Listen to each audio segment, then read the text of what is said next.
This time, we have defensive lineman, Hammond Russell IV. Questions for Hammond, Greg?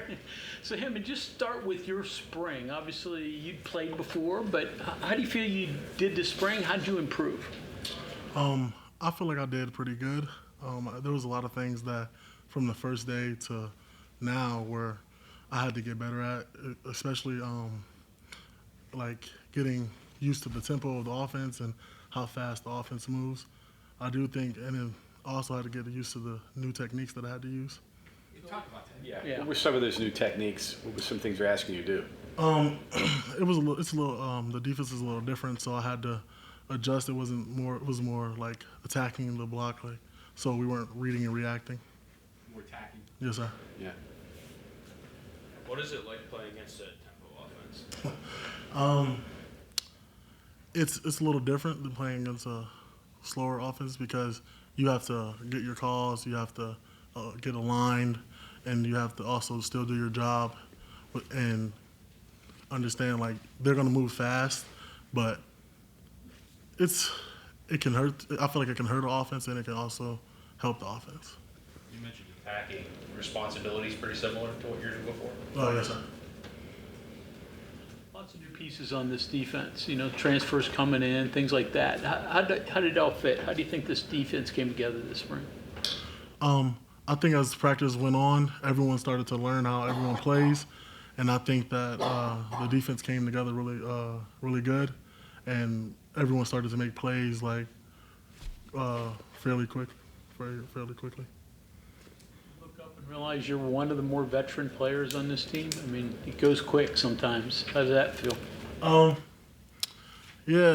learned that during winter workouts, and I was just looking around like I'm really one of the older guys. Like, it's crazy. It's been there for a minute, and went from a young guy to an older guy now. It's a little different. With that said, do you have to provide a leadership to some of the other younger guys? I mean, there's true freshmen in there now. Do you have to talk to them, tell them some of the things?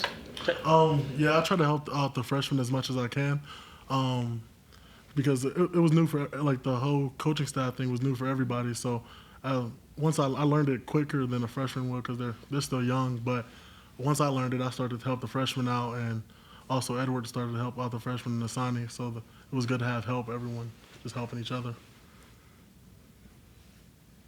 You guys do bring back a decent amount of pieces on the defensive line compared to some of the other position groups. You've got yourself, Asani, Edward, as you mentioned. How does that help going into the spring practice and then further on into the fall to have that kind of core built between you guys all returning?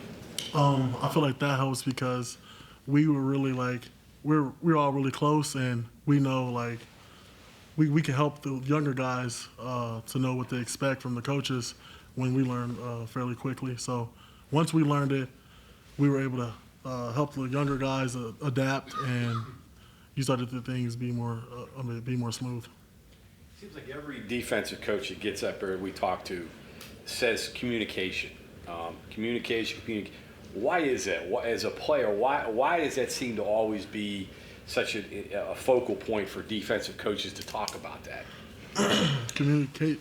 I say it's a focal point because if you don't communicate, like say if we're calling a play and I didn't see the call or my buddy didn't see the call, well then now he doesn't know what to do. But if we all communicate, now everyone can be on the same page and we're all moving fast. Why does it always seem to be such an issue with teams? Why can't guys